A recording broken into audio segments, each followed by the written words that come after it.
A Amazônia atrai anualmente muitos visitantes que querem ver a rica fauna.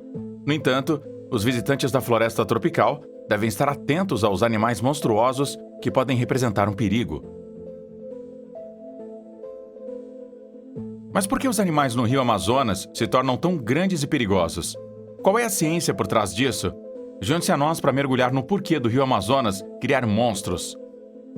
A poderosa floresta amazônica, aproximadamente 2/3 do tamanho dos Estados Unidos, inclui 8 países: Brasil, Bolívia, Peru, Equador, Colômbia, Venezuela, Guiana, Suriname e o território ultramarino da Guiana Francesa. A Amazônia, que cobre cerca de 40% da América do Sul, contém 1,4 bilhões de acres de floresta densa, metade das florestas tropicais restantes do mundo, 4.100 milhas de rios sinuosos e 2,6 milhões de milhas quadradas na bacia amazônica. A peça central da selva amazônica é o rio Amazonas, um enorme e intrincado sistema de água. Em termos de volume e largura, ele é de longe o maior rio do planeta, alcançando uma extensão de quase 30 milhas, ou 48 quilômetros em alguns lugares durante a estação chuvosa. Muitas espécies únicas de animais, árvores e plantas vivem no rio e em sua bacia. A jornada do rio Amazonas de 4.000 milhas, ou 6.437 quilômetros, começa no alto da Cordilheira dos Andes. Estas montanhas atuam como uma barreira, impedindo que o ar quente e úmido se mova a partir do leste, resultando em chuvas fortes e persistentes que alimentam regularmente as cabeceiras das águas da Amazônia. O rio então corre para o leste por milhares de quilômetros através das florestas tropicais e terras baixas antes de se esvaziar no Oceano Atlântico na costa nordeste do Brasil. O rio Amazonas tem o maior sistema de drenagem do mundo, com mais de 1.100 afluentes, dos quais 17 são mais de 930 milhas ou 1.497 quilômetros de extensão. Na verdade, o rio Amazonas carrega aproximadamente 1/5 de toda a água que corre na superfície da Terra. O seu volume e descarga total excedem os dos próximos 6 maiores rios juntos. O rio Amazonas abriga mais de 5.600 espécies conhecidas de peixes, incluindo 100 espécies de peixes elétricos e até 60 espécies de piranhas. O arapaima, ou pirarucu, um dos maiores peixes de água doce do mundo, também vive aqui. Uma coisa, no entanto, que você deve ter notado é a abundância de animais enormes e muito perigosos que chamam a Amazônia de seu lar. Alguns deles são as coisas que os filmes de terror são feitos. No topo da lista dos animais mais temíveis da Amazônia está a anaconda. Embora as anacondas não sejam venenosas, elas são cobras que você com certeza não deseja ficar perto. As anacondas são serpentes robustas e musculosas que são mais grossas que outras e podem crescer até 30 pés de comprimento e podem pesar até 550 libras ou 250 quilos. Elas têm pescoços grossos e cabeças grandes e estreitas, tornando-as prontas para qualquer coisa. Como as anacondas têm narinas e olhos no topo da cabeça, elas podem ver acima da água enquanto permanecem submersas em sua maioria. Elas têm uma faixa escura que vai do olho até a mandíbula. As anacondas são constritoras extremamente poderosas. Elas tipicamente caçam uma variedade de itens de presas sob a cobertura da escuridão. As anacondas tipicamente espreitam perto das margens dos rios, onde as águas turvas e a sua coloração camuflada as escondem, esperando a presa vir para uma bebida. Elas então lançam um ataque. Elas usam uma técnica de matança constritiva para conter as suas presas com seus dentes afiados e curvados. O aperto domina o sistema circulatório. O sangue não pode alcançar o cérebro e o animal morre em segundos como resultado da isquemia. O afogamento é uma causa comum de morte para as anacondas porque elas tipicamente constroem suas presas na água. As anacondas não são comedores picuinhas. As cobras menores podem comer roedores, lagartos e peixes, enquanto as cobras adultas podem comer jacarés, capivaras e até onças. Anacondas machos são ocasionalmente comidas por anacondas fêmeas. As anacondas engolem suas presas inteiras após a sua morte. Elas têm um ligamento grande não fundido em cada lado da sua mandíbula, assim como articulações móveis de mandíbulas que permitem abrir as suas mandíbulas com uma largura suficiente para engolir grandes presas. A pele elástica e a falta de externo permitem que seus corpos mudem de forma para colher alimentos. Elas também são verdes predadores de ápice, o que significa que estão no topo da cadeia alimentar. Ir atrás de grandes animais como onças pintadas e jacarés às vezes pode ser um tiro pela culatra, pois pode resultar em ferimentos graves ou até morte. Mas essa não é nem mesmo a maior cobra que já viveu na Amazônia. Esse título pertence a Titanoboa, que governou os ecossistemas tropicais cerca de 6 milhões de anos após o desaparecimento do temível Tiranossauro Rex. uma equipe internacional de cientistas descobriu esqueletos parciais da cobra gigante Titanoboa serregionensis, semelhante a uma jiboia na Colômbia. E eles estão agora em exposição no Museu da História Natural da Flórida.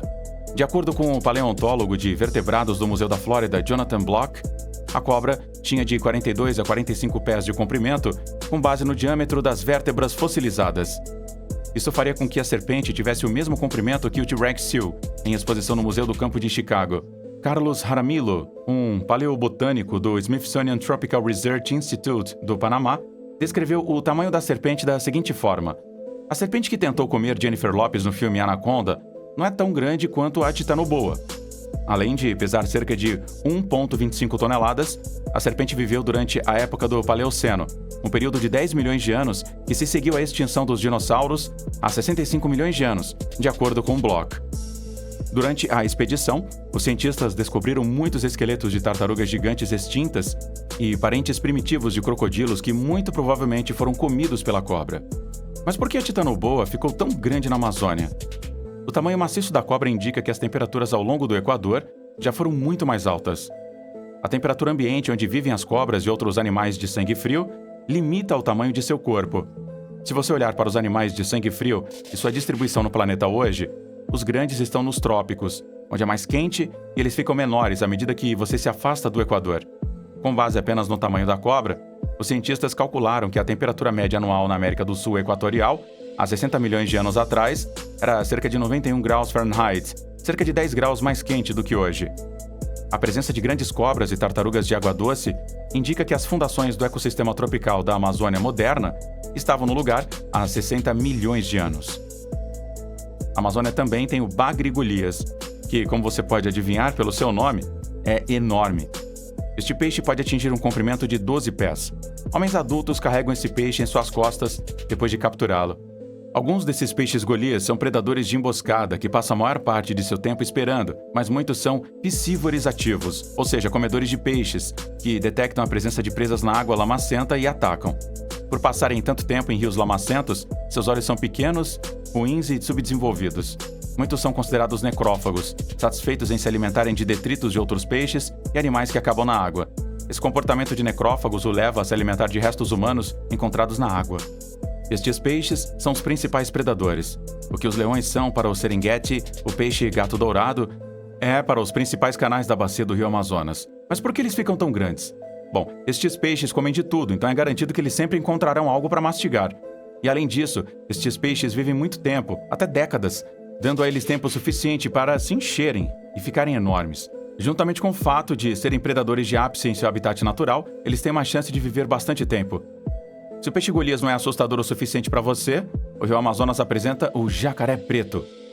Esse enorme predador se senta confortavelmente no topo da cadeia alimentar na bacia do rio. Na verdade, eles são possivelmente a maior espécie de toda a bacia do Amazonas.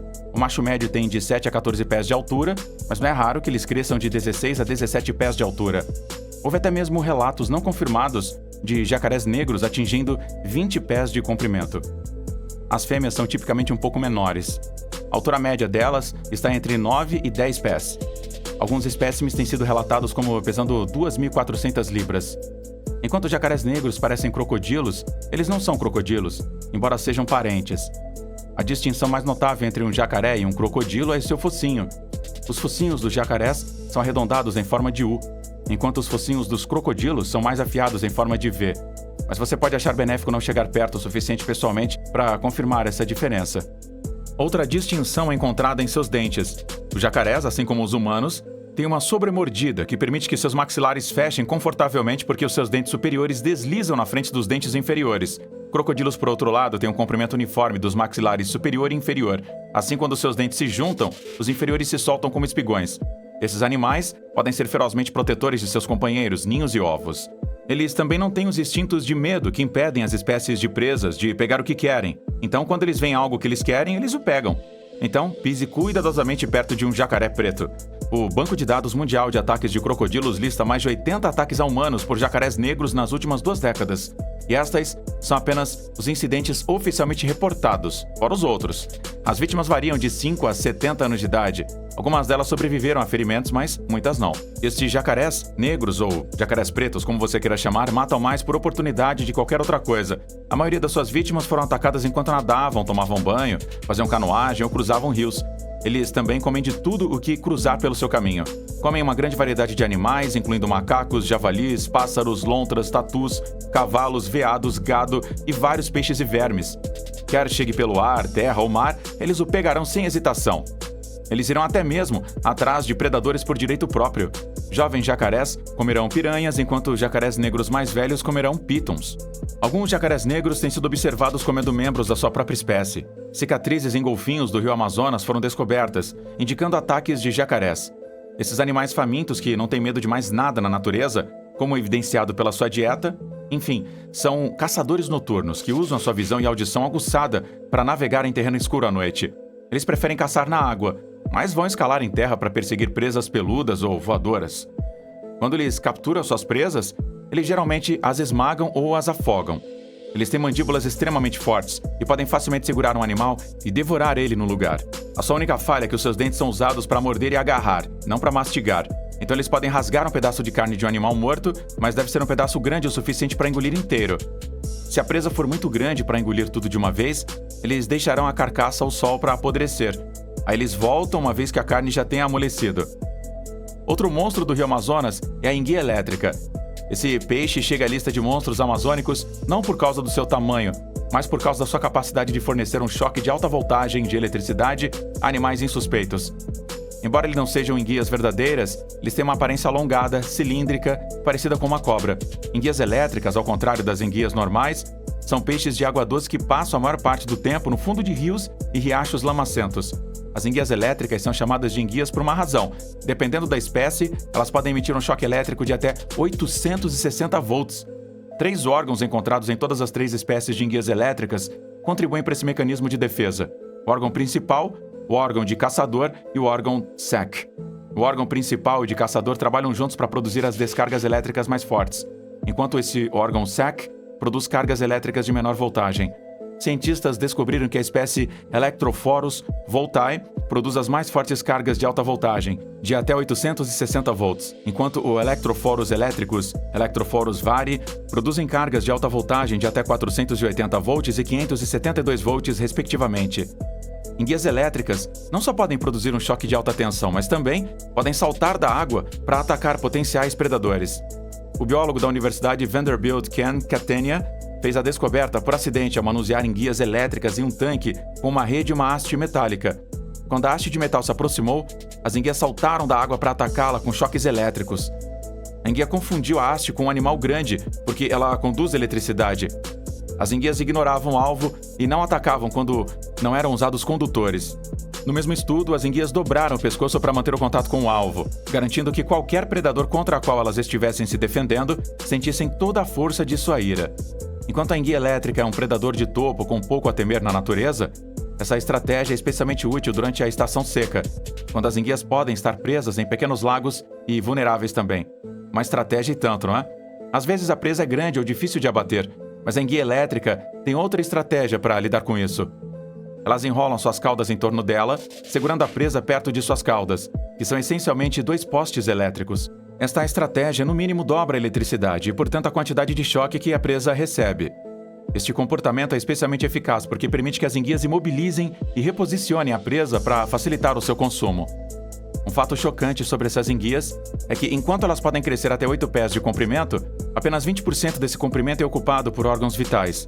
Toda a parte posterior da enguia, responsável por 80% de seu corpo, é composta por órgãos elétricos. Células tuberosas e ampulhetas elétricas cobrem toda a pele da enguia. Seus órgãos internos estão todos amontoados em um pequeno espaço perto então de sua cabeça. Pessoas morreram depois de terem sido eletrocutadas por uma enguia elétrica.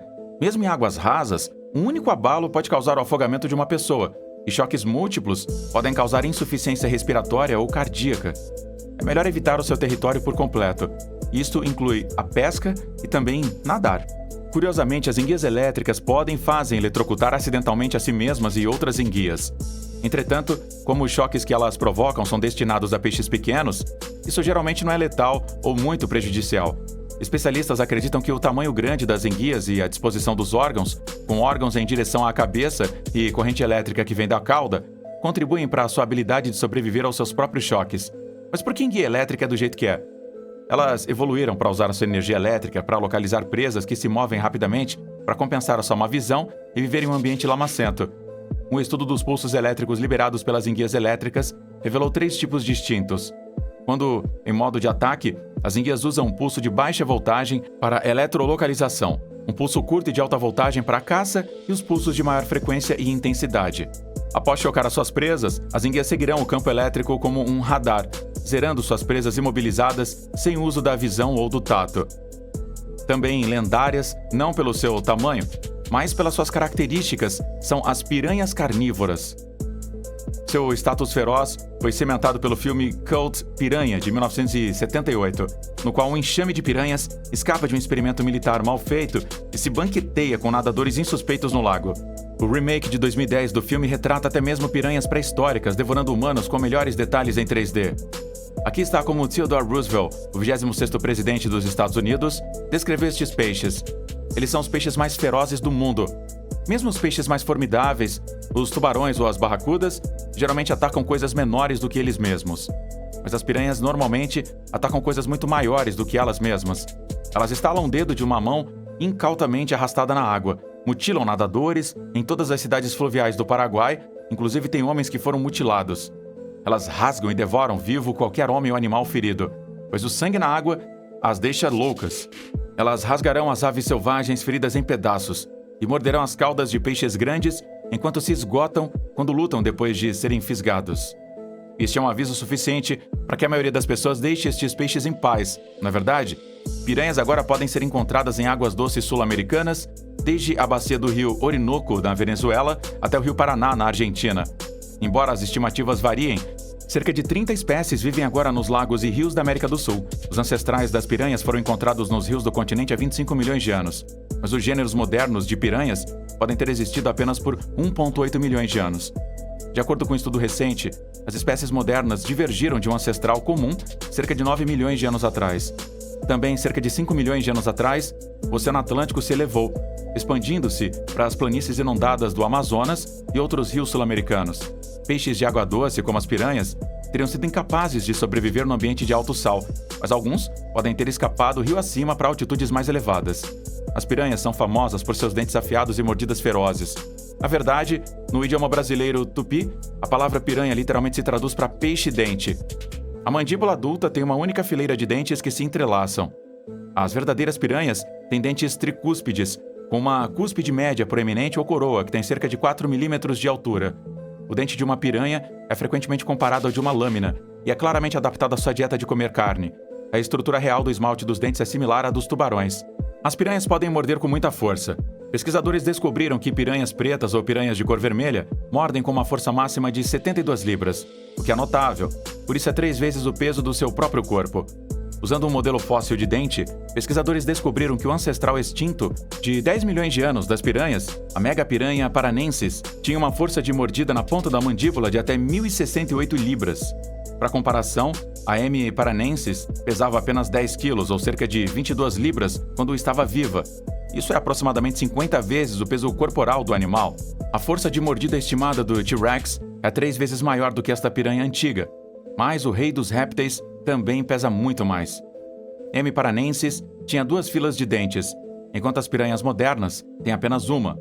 Não está claro o que este antigo peixe comeu, mas o que quer que seja, deve ter sido algo bastante substancial. As piranhas correm em bandos, o que pode aumentar a sua mortandade, mas há outra razão pela qual elas preferem se mover em grandes grupos: segurança. Acontece que até mesmo criaturas temíveis precisam de segurança também. Apesar de sua reputação temível, as piranhas não são predadores de ápice. Elas caem presas de jacarés, pássaros, golfinhos de rios e outros grandes peixes pescatarianos. Como resultado, viajar em cardumes protege os peixes internos do ataque. Além disso, os cardumes tendem a ter uma hierarquia de peixes maiores, mais velhos no centro e peixes mais jovens na periferia, o que implica que a segurança é o verdadeiro motivador. Pesquisadores estudando a formação de cardumes em piranhas de barriga vermelha em cativeiros descobriram que os peixes respiravam mais facilmente e respondiam mais calmamente aos ataques simulados de predadores em cardumes maiores. Os pesquisadores também notaram cardumes maiores de piranhas selvagens se formando em águas rasas, onde elas podem ser mais vulneráveis. Outro estudo relacionou ataques de piranhas a humanos no Suriname, com barulho, respingos e derramamento de comida, peixe ou sangue no rio. As piranhas são naturalmente afinadas para captar o som de frutas e nozes caindo das árvores e batendo na água. Portanto, elas podem confundir crianças com barulho de comida. E além disso, surpreendentemente, as piranhas podem detectar uma gota de sangue em 200 litros de água. Por isso, evite mergulhar na Amazônia. E de longe, o mais despretensioso dos monstros que a Amazônia gera é o sapo de dardo venenoso. Estes sapos vêm em uma deslumbrante variedade de cores brilhantes que os tornam facilmente perceptíveis e lhes dão o apelido de joias da floresta tropical. E é melhor você notá-los e agir de acordo com eles para o seu próprio bem. A grande variedade de cores entre as espécies de sapo dardo venenoso pode ser devida aos ancestrais dos sapos que se separaram há cerca de 10 mil anos, quando o que agora é o Panamá, que já inundou, isolando os sapos em diferentes locais. As diferentes populações de rãs, então, desenvolveram a sua própria coloração. A toxicidade do dardo venenoso das rãs varia de acordo com a espécie. O gênero Phyllobates, que contém espécies mais tóxicas de sapos dardos venenosos. De acordo com a Enciclopédia de Toxicologia, este sapo secreta uma potente toxina conhecida como batracotoxina. O sapo dardo dourado é um dos animais mais tóxicos do planeta. A batracotoxina é um potente alcaloide esteroidal que perturba o sistema nervoso. O cérebro envia mensagens elétricas instrutivas para várias partes do corpo através dos canais de sódio. As batracotoxinas mantêm esses canais abertos enquanto perturbam o sistema de mensagens do cérebro, resultando em uma variedade de condições debilitantes e potencialmente fatais, tais como paralisia, dor extrema e até mesmo falha cardíaca. Há, no entanto, um animal que pode resistir aos poderes venenosos destas rãs: cobras barriga de fogo, ou Liophis epinephelus. Como elas são imunes às toxinas de rãs de dardo, estas cobras são os únicos predadores naturais conhecidos das rãs. Rãs de dardos venenosos são tão venenosas que elas tiveram que desenvolver estratégias para evitar envenenamento a si mesmas. Estas rãs simplesmente não querem o sabor do seu próprio veneno. De acordo com o estudo, os dardos venenosos das rãs têm moléculas de toxinas que impedem a batracotoxina que se ligue às células das próprias rãs, dando a elas imunidade ao seu próprio veneno. Mas um sapo dardo dourado tem veneno suficiente para matar 10 adultos. Por centenas de anos, os povos indígenas Imberá e Nuanamá, do oeste da Colômbia, têm usado a pele de rãs venenosas douradas, Phyllobates terribilis, para derrubar dardos de zarabatanas. As cores brilhantes das rãs advertem aos predadores que elas são venenosas e devem ser evitadas. Essa estratégia de sobrevivência é conhecida como apossematismo. Algumas dessas espécies sabem se camuflar. Então, quando vistos à distância, sapos dardos tingidos ou Dendrobates tinctorius usam seus padrões amarelo brilhantes e preto para se misturarem com seu habitat natural. Os dardos venenosos são minúsculos, medindo apenas de 1 a 2 polegadas ou 2,5 a 5 centímetros de comprimento. E ao contrário de muitos outros anfíbios, eles são diurnos ou ativos durante o dia, de acordo com a Rainforest Alliance. Qual destes monstros da floresta amazônica você achou aí mais fascinante?